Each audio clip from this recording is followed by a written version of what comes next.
Here's a hard question. Why isn't your company, your career, or even your life great? You know what the answer is for most people. It's because it's good, and good is the enemy of great. It's easy to settle for good, it's comfortable, it pays the bills. But it is the single biggest reason why so few ever achieve true lasting greatness. What if you could change that? What if there was a data-backed blueprint? In 1996, a researcher named Jim Collins was obsessed with this exact question. He saw all these good companies that just stayed good, and then he saw a few that made an impossible leap. They went from being totally average, good companies, to becoming great companies that absolutely crushed the market for decades. This wasn't just a feeling. His team set a brutal standard. A great company had to produce returns at least 3 times the stock market over 15 years. They spent 5 years and had 21 researchers tear apart 1,435 companies to find the ones that made this leap. They found 11. Companies like Walgreens, which beat the market by 15 times. Gillette, Kimberly-Clark. They found 11 good to great companies and compared them head-to-head with similar companies that didn't make the leap. And what they found? Well, it changes everything you think you know about what creates success. Because the first thing they discovered is what didn't matter. It wasn't celebrity rockstar CEOs, it wasn't some new cutting-edge technology, it wasn't a complex visionary strategy, it wasn't big flashy acquisitions. The companies that failed to become great were often doing more of those things. So if it wasn't any of that, what was it? It all came down to a 3-stage framework: disciplined people, disciplined thought, and disciplined action. And the first stage, disciplined people, starts with the most surprising discovery of the entire study. The first and most critical component was what Collins called Level 5 leadership. We all think of great leaders as these larger-than-life personalities. Think Steve Jobs or Jack Welch. Big egos, visionary, charismatic. Collins's data found the exact opposite. The leaders who took their companies from good to great were quiet, humble, even shy. They were workhorses, not show horses. But, and this is the key, they had an intense, almost fanatical professional will. They were driven by the cause, by the company, not by their own ego or wallet. Collins calls it the window and the mirror. When things went well, the Level 5 leaders looked out the window and gave credit to their team, to luck, to other factors.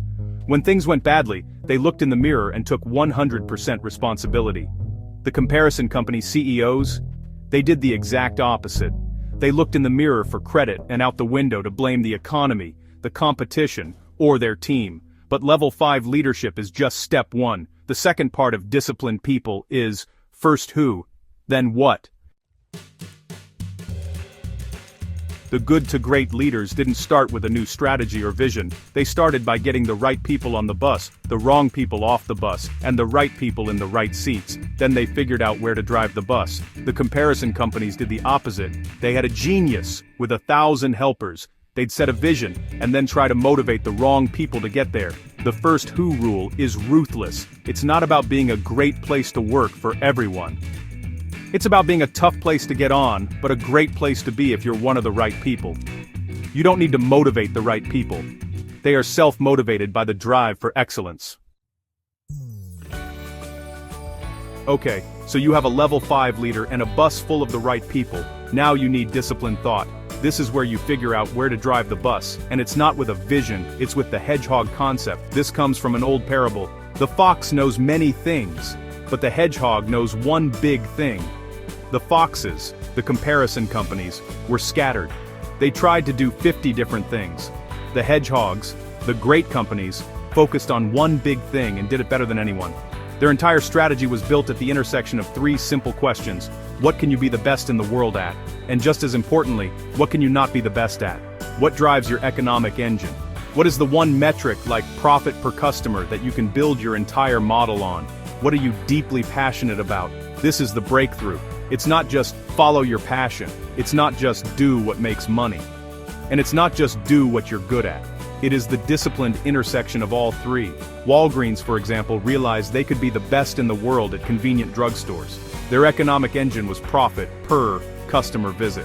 And they were passionate about that mission, so they obsessively built the best, most convenient stores on the best corners, and they demolished the competition.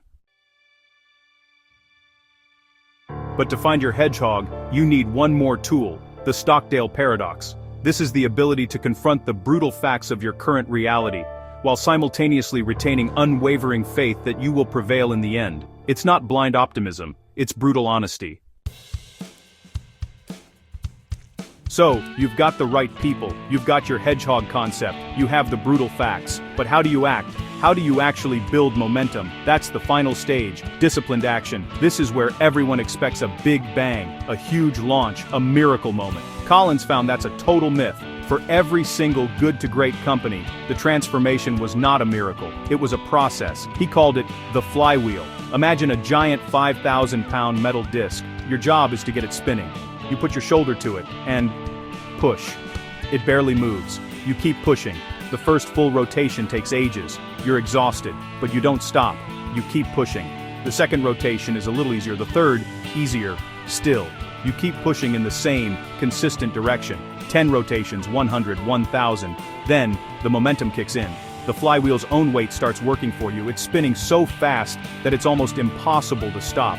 That is what the good to great transformation looked like from the inside. The media only shows up at the 1,000th rotation and calls it an overnight success. But the people inside knew it was just the result of years of disciplined, relentless pushing.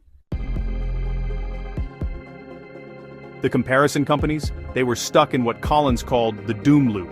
They'd push the flywheel one way, then stop. A new CEO would come in, they'd try a new direction, push, then stop. They'd do a big, flashy acquisition, push, then stop. They never built sustained momentum. They lurched from one program to the next, and they never, ever got to greatness. Greatness is not a single event. It is the cumulative effect of thousands of small, disciplined decisions, all pointing in the same direction. So let's recap the blueprint. Disciplined people. Get level 5 leaders and get the first 2. Then what? Right. Disciplined thought. Find your hedgehog concept by confronting the brutal facts. Disciplined action. Build your flywheel with relentless, consistent discipline. You just got a 5-year, multi-million-dollar research study summarized in 9 minutes. This blueprint isn't just for a 10,000-person company. It works for a 10-person team, and it works for you. Where is good the enemy of great in your life? Now, good to great is how you make the leap. But the sequel, built to last, is about how you start a great company from scratch. And great by choice is about how you stay great even in total chaos. I am breaking down all of them in this series. If you are serious about building something great, you cannot afford to miss this. Click that subscribe button and the bell so you are notified when the next breakdown drops. And, for my question of the day, which one of these concepts hit you the hardest? Was it level 5 leadership, the hedgehog concept, or the flywheel? Comment below. I read all of them. Now go be great.